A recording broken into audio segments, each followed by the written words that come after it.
네, 잠시 뒤 8시부터 2시간 동안 대선 후보 첫 번째 사자 토론이 열립니다. 관전 포인트는 무엇이고 지지율에는 어떻게 영향을 미치게 될지 성공회대 최진봉 교수와 정리를 해보겠습니다. 어서 오십시오. 안녕하세요. 예. 먼저 주요 쟁점부터 정리를 해보죠. 예. 네. 자, 윤보리 앵커. 여야 후보 4명이 참석하는 20대 대선 첫 TV 토론회가 잠시 뒤 저녁 8시부터 열립니다. 접전을 벌이는 이재명, 윤석열 후보 모두 물러설 수 없는 진검승부를 예고했고 제3지대 후보들의 활약 여부도 관심인데요. 주요 쟁점 이만수 기자가 정리했습니다.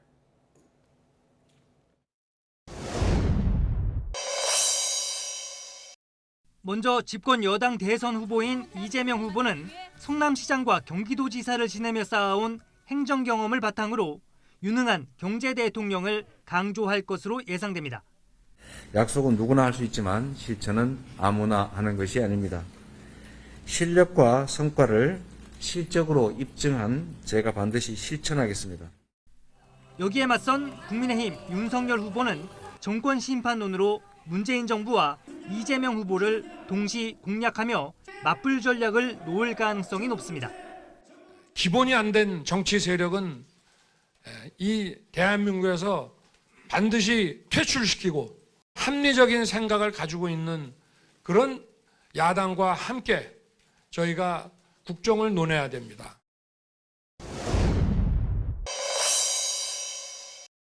이재명 후보는 윤석열 후보의 부인 김건희 씨에 대한 직접 비판을 삼가왔습니다.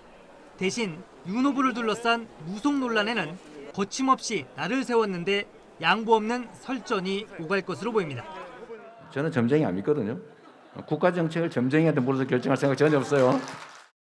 윤석열 후보는 형수 욕설 논란을 포함해 이재명 후보의 도덕성을 집요하게 파고들 것으로 전망됩니다. 최근 불거진 성남FC 후원 의혹은 물론 대장동 개발 특혜 의혹도 정조준하고 있습니다. 원래 사시던 분과 그렇습니다. 또 이 개발 후에 새로 들어오신 분들하고 예. 전부 어떻게 보면 약탈을 당한 거예요. 윤석열 후보가 띄운 여성가족부 폐지를 포함한 젠더 공약도 첨예한 쟁점입니다. 남녀 갈등 조장하며 나쁜 정치 하지 말라는 이재명 후보. 2030 남성표에 공들여온 윤석열 후보 사이 난타전이 불가피합니다. 폐지한다, 반대한다를 넘어서서 이제 좀 뭔가 어떻게 하면 우리 사회가 더 개선될 수 있는지에 대한 대안을 좀 많이. 현재 입장은 여성가족부 폐지 방침이고 더는 좀 생각을 해보겠습니다. 선제 타격론과 사드 추가 배치를 들고 나온 윤석열 후보와 전쟁 나면 죽는 건 청년이라는 이재명 후보 사이 안보 정책도 뜨거운 공방을 예고하고 있습니다. 철양 홍성까지 하며 이재명, 윤석열 두 양강 후보의 양자 토론을 반대해왔던 국민의당 안철수 후보와 정의당 심상정 후보 등 제3지대 후보들의 활약도 관전 포인트입니다. 누가 대한민국의 미래를 맡을 자격이 있는지를 냉정하게 지켜보시고 판단해 주시기 바랍니다. 나쁜 후보들끼리 내가 덜 나쁘다는 경쟁 그만하고 이제 국민이 지켜보는 공정한 링에서 당당하게 경쟁합시다. 그동안 쌓은 내공이 고스란히 드러나게 될 TV 토론회에서는 토론에 임하는 후보들의 태도나 작은 실책 역시 유권자들에게 미치는 파장이 작지 않은 만큼 여야 모두 신중하면서도 온 힘을 쏟는 총력전을 벼르고 있습니다. YTN 이만수입니다. 네, 첫 번째 사자 후보의 토론입니다. 기다리는데도 긴장이 되는데 분위기가 어떻게 흘러갈 것 같습니까? 긴장감이 높아질 것 같습니다. 네. 우여곡절 끝에 결국 만들어진 토론이 아니겠습니까? 네. 양자 토론도 무산이 되고 그리고 사자 토론이 시작이 됐는데 그렇죠. 사실은 긴장감이 높을 거예요. 그리고 서로가 서로에게 아주 팽팽하게 공격하는 그런 모습이 보일 거라고 봅니다. 왜냐하면 오늘 토론회가 물론 이제 법정 토론은 아닙니다. 방송사 주관으로 하지만 첫 번째 토론회이기 때문에 이번 토론에서 어떤 모습을 보이느냐가 앞으로의 토론에도 영향을 미칠 가능성이 있다는 점, 예. 이런 점들이 아마 부각이 될 것이고 특히 이제 안철수 후보 같은 경우는 지지율이 조금 하향세를 걷고 있는 상황 아니겠습니까? 예. 다시 끌어올리기 위해서는 도덕성을 강하게 부각시킬 가능성이 있다. 두 정당 예컨대 이재명 후보하고 윤석열 후보의 도덕성을 강하게 물고 늘어질 가능성이 있다는 생각이 들고, 윤석열 후보는 최근에 논란이 되고 있는 김혜경 씨 의전 관련된 문제, 이 문제를 예. 집중적으로 공략할 가능성이 있다는 생각이 듭니다. 반면 이재명 후보는 아무래도 본인이 준비된 대통령 후보다, 비전과 정책에 좀 더 집중해서 말씀을 하실 거고, 경제 정책 특별히 강조할 것 같고요. 심상정 후보 같은 경우에는 이제 토론의 달인이라고 이제 그렇게 인식이 돼 있지 않습니까? 예. 그래서 아마 복지 문제라든지 아니면 소수계층 향한 또 노동자 계급 이런 부분들을 향한 다양한 형태의 정책들을 내놓으면서 차별화를 이끌어가지 않을까 이렇게 생각이 됩니다. 오늘 가장 뜨거운 쟁점은 뭐가 될까? 이것도 이제 궁금하고, 후보들이 가장 집요하게 물고 늘어질 주제 또는 이슈는 뭘까? 이것도 궁금하죠. 저는 아무래도 김혜경 씨 의전 논란이라고 생각이 들어요. 왜냐하면 이게 파급력이 얼마나 크냐 안 크냐의 문제보다도 가장 최근에 일어난 이슈잖아요. 최근 거니까. 그렇죠. 그리고 그 전의 이슈들 다 대장동 이슈라든지 이런 부분들은 이미 오랫동안 얘기가 되어 왔고 예. 어느 정도 뭐 논박이 있었기 때문에 그걸로 새로운 어떤 형태의 공격을 하기 좀 어려움이 있습니다. 그리고 파급력도 적을 수 있는데, 이제 김혜경 씨의 이 의전 논란 같은 경우는 최근에 불거진 이슈고, 이게 이제 사실은 좀 공격하는 입장에서 보면 예. 공사 구분이 안 된다고 하는 부분을 집중 공략할 수 있는 도구가 될 수 있기 때문에, 저는 아마 나머지 세 후보가 예. 이재명 후보를 향해서 이 부분을 집중적으로 공략할 가능성이 있다는 생각이 듭니다. 이제 자유 토론이 7분이거든요, 각각. 그 7분을 이용해서 이 부분을 집중적으로 공략할 가능성이 있다는 생각이 들고, 반면 이제 이재명 후보는 사과를 할 겁니다. 제가 볼 땐 사과할 거라고 보여지고요. 다만 사과함에도 불구하고 지금 나오고 있는 여러 의혹들이 전부 다, 예를 들면 특히 그 법인카드 사용 문제는 상당히 선을 긋고 있는 상황이거든요. 지금 예. 그 문제는 인정을 안 할지 모르겠지만, 다른 이제 상식전에서 볼 수 있는 부분을 넘어서는 부분에 사과를 할 걸로 보여지고요. 대신 반격하는 입장에서는 정책적으로 준비된 후보라고 하는 부분을 좀 더 강하게 나오고, 만약 윤석열 후보가 이 부분을 강하게 공격한다면 불가피하게 이재명 후보도 무속 논란이나 이런 네거티브 관련된 얘기들을 꺼낼 수밖에 없는 상황이 되지 않을까 이렇게 예상이 됩니다. 네. 뭐 언급해 주신 대로 다른 후보의 부인과 관련된 의혹이 아니라 여당 후보란 말입니다. 그러니까 아마 다들 집중적으로 공격하면서 이제 논란이 벌어질 것 같은데, 먼저 한번 리포트를 함께 보시죠. 예. 윤브레이커. 더불어민주당 이재명 대선 후보가 부인 김혜경 씨에 대한 과잉 의전 논란에 사과했습니다. 그동안 김건희 씨 의혹으로 수세에 몰렸던 국민의힘은 황제 갑질이라며 고발에 나서는 등 총공세를 펴고 있습니다. 김태민 기자입니다. 이재명 후보의 부인 김혜경 씨에 대한 과잉 의전 폭로는 꼬리에 꼬리를 물고 이어졌습니다. 경기도 공무원에게 사적 심부름과 대리 처방을 시켰다는 의혹에 이어 법인카드를 유용했다는 논란까지 불거진 겁니다. 결국 이재명 후보는 문제될 일을 사전에 미리 차단하지 못했다고 사과하며 감사를 통해 문제가 드러나면 책임지겠다고 밝혔습니다. 다만 직원의 일로 심려를 끼쳐 죄송하다면서 본인 부부와는 무관한 일임을 강조했습니다. 수세에 몰린 민주당 선대위 역시 후보 부부는 관여하지 않았다고 주장했습니다. 하지만 대리 처방받은 호르몬 치료제가 비서였던 배모 전 사무관 본인의 치료를 위한 것이었다는 해명부터 반론에 부딪혔습니다. 사모님 약인 것처럼 해가지고 쇼핑백으로 그 집 앞 문까지 걸어 놓으면, 그러면 나중에 배 씨가 가서 그걸 훔쳐왔다는 얘기인가요? 글쎄요, 이거는 배 씨하고 그다음에 그 A모 비서 사이에 있었던 부분이기 때문에.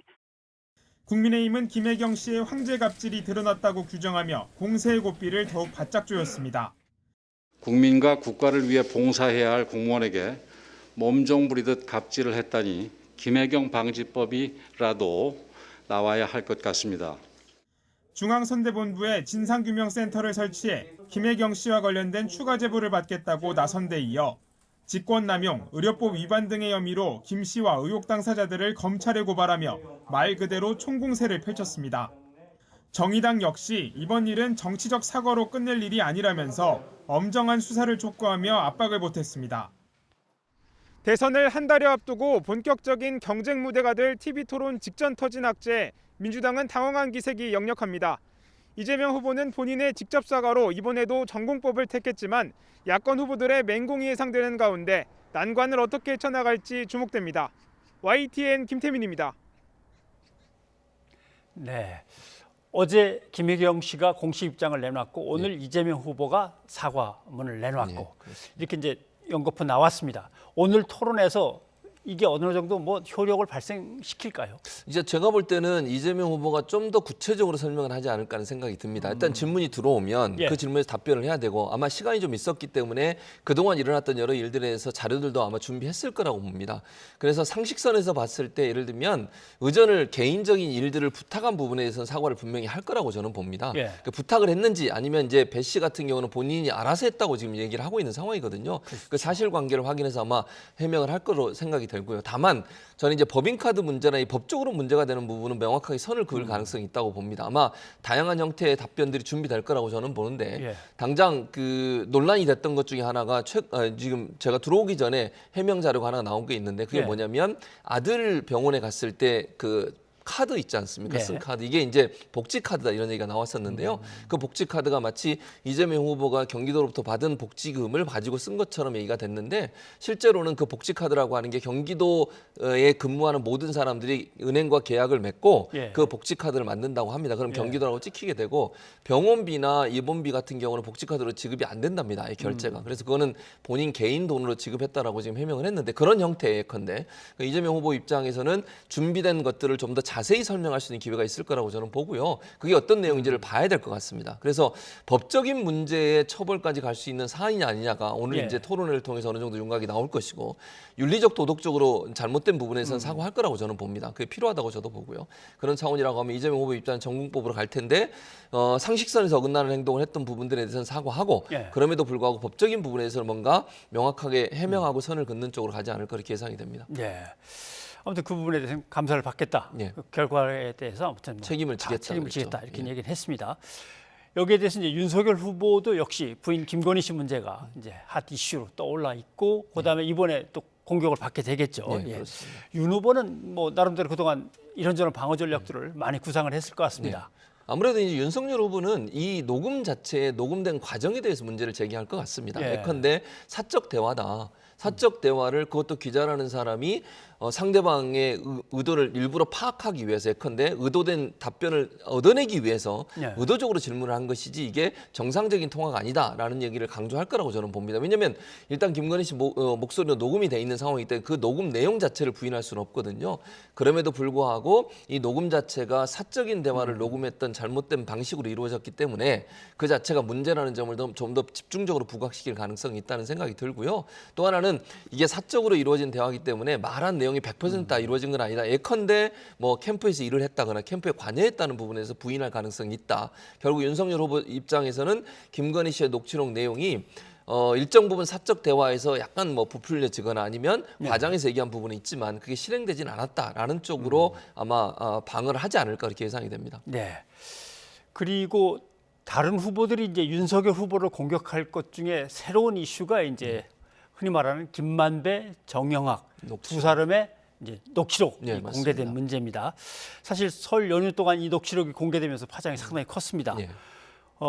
지난 금요일에 저희 뉴스가 있는 제작팀이 가장 먼저 이제 공개를 하려고 준비를 그랬었죠. 했던 사안인데 완결성 문제에서 이제 서로 논의를 하다 보니까 보강 취재가 아무래도 필요하겠다. 싶어가지고 좀 미뤘습니다. 예. 그건 뭐 보강 취재가 되는 대로 저희가 다시 이제 보도를 하겠습니다만은 오늘 토론에서 이 녹취록은 다시 뭐 등장하겠죠. 당연히 등장할 수밖에 예. 없죠. 이게 왜냐하면 이재명 후보나 아니면 다른 후보들 입장에서는 윤석열 후보의 이름이 어쨌든 나왔지 않습니까? 그 전에 반대로 얘기하면 이런 경우가 있었죠. 이 녹취록이 내용이 그분이라는 얘기 나왔어요. 그분이 나왔을 때 국민의힘에서 그분이 이재명 후보가 아니냐 뻔한 하면서 거 엄청나게 아니냐? 공격을 예. 했었죠. 그러니까 이름이 나오지 않은 상태에서 그분이란 말 하나만 가지고 근거는 없었는데도 불구하고 근거가 없었음에도 불구하고 집중적인 공격을 했지 않습니까? 예. 근데 이번에는 그분이 아니라 윤석열이라는 이름 석자가 나왔습니다. 그러면 이건 좀 더 명확한 거 아니냐 이런 공격이 들어갈 수밖에 없는 상황이라는 생각이 듭니다. 그래서 이거를 뭐 윤석열 후보가 어떻게 이제 윤석열 후보는 아마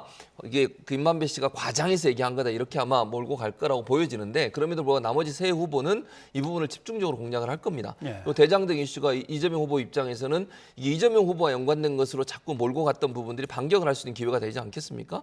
그러니까 김만배 씨가 윤석열 후보가 내가 가진 카드를 내놓게 되면 뭐 죽는다 이런 표현까지 썼으니 예. 명확히 명확하게 이름이 들어간 것도 문제가 된다고 볼 수 있고 이와 관련해서 김만배 씨 누나가 예컨대 이제 윤석열 후보의 아버님의 집을 구입한 문제도 함께 거론이 될 것이고요. 또 하나는 부산저축은행 관련된 부실 대출 수사에서 수사가 부실하게 이루어지지 않았나. 그 당시 이제 주인 검사가 윤석열 후보였고 그리고 이제 박영수 특검이 그 당시 이제 피의자의 변호를 맡았는데 김만배 씨가 그 변호사를 소개해줬다 이런 얘기까지 나오고 있지 않습니까? 그렇죠. 이런 종합적인 부분들을 함께 아마 공격하는 쪽으로 이재명 후보가 방향을 잡지 않을까 이렇게 생각이 됩니다. 그리고 이제 오늘 후보들이 또 벌일 만한 쟁점들은 안보 쪽에서 또 그렇습니다. 부동산 쪽에서 이제 계속 또 나오겠죠.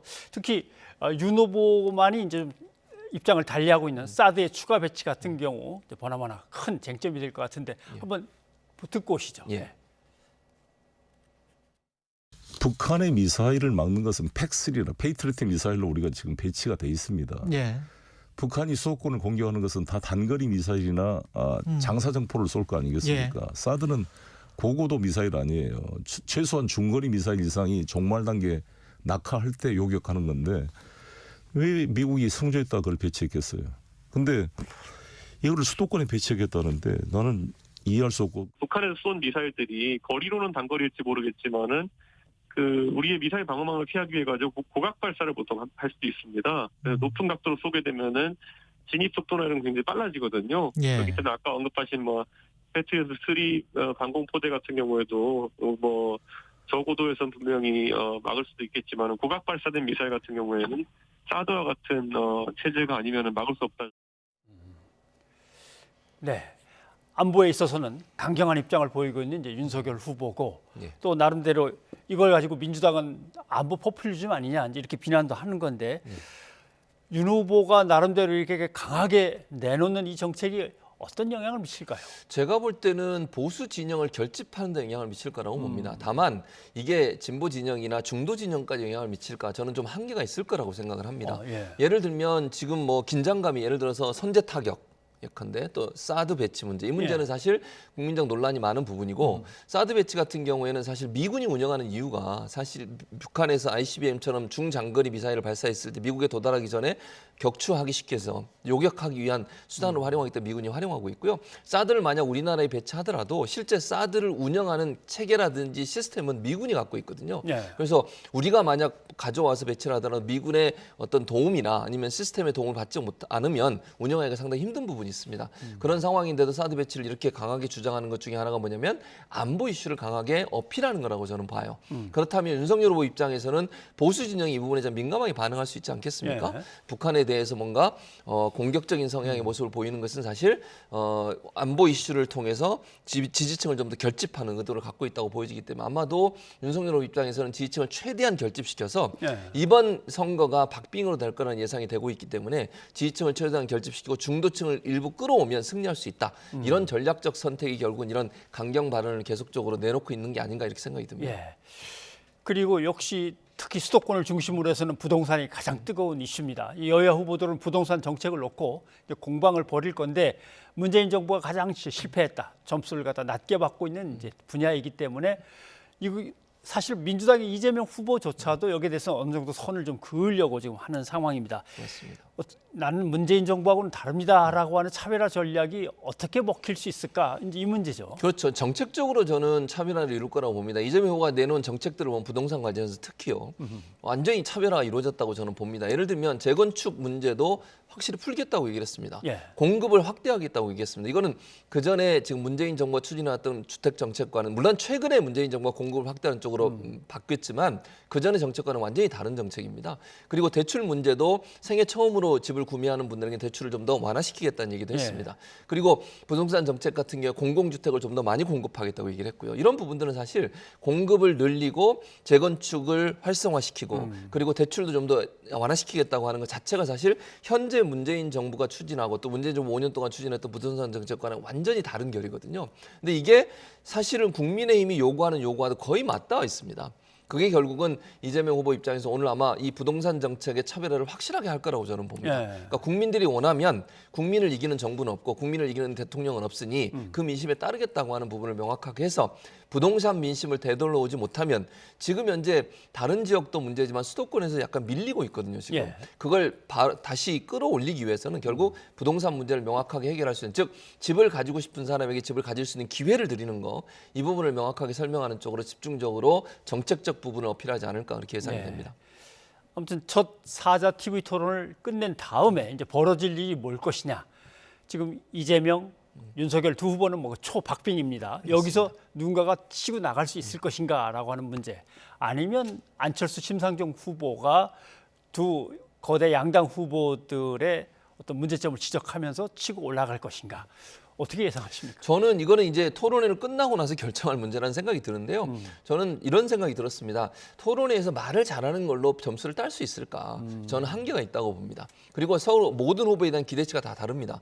예를 들면 이재명, 심상정 두 후보에 대해서는 토론을 잘한다고 하는 이미지가 있기 때문에 네. 그 기대치에 못 미치면 점수를 짜게 줄 수밖에 없어요. 반대로 윤석열, 안철수 후보 같은 경우 물론 본인들 잘하신다고 하지만 객관적인 평가로 봤을 때 아무래도 조금 떨어지는 게 아니라는 그런 평가가 있는데, 이분들이 조금만 잘하시면 얼마든지 좋은 점수를 받을 수 있다는 점. 그럼 결국 어디서 결정이 날 거냐? 저는 실수라고 봅니다. 예. 태도나 발언에서 실언이나 실수가 나오면 그게 치명적이라고 저는 보거든요. 그러니까 말을 잘하는 것도 중요하고 정책적 어필을 잘하는 것도 중요하지만 태도나 말하는 과정에서 실언이나 실수가 나오면 그게 도리어 마이너스를 더 많이 가져오기 때문에 다른 후보보다 더 뒤처지게 되는 역할을 하게 될 거다. 예. 예를 들면 후보들 중에 사실이 다른 어떤 팩트가 틀린 그런 내용의 발언을 하거나 예. 실언을 했을 경우에 그건 아주 그냥 치명적인 역할을 해서 도리어 지지율이 떨어지는 역할을 할 거라고 봅니다. 그래서 이번 그 토론회에서 집중적으로 우리가 조심해야 될 건 후보들이 실언하는 거, 그다음에 태도가 너무 국민들이 보기에 합당하지 않거나 국민들의 기준에 맞지 않는 태도를 보이는 경우, 네. 이런 것들이 사실은 더 주의해야 될 부분이 아닌가 이런 생각이 듭니다. 네, 알겠습니다. 자, 오늘 여기까지 듣겠습니다. 최지봉 교수님 고맙습니다. 감사합니다.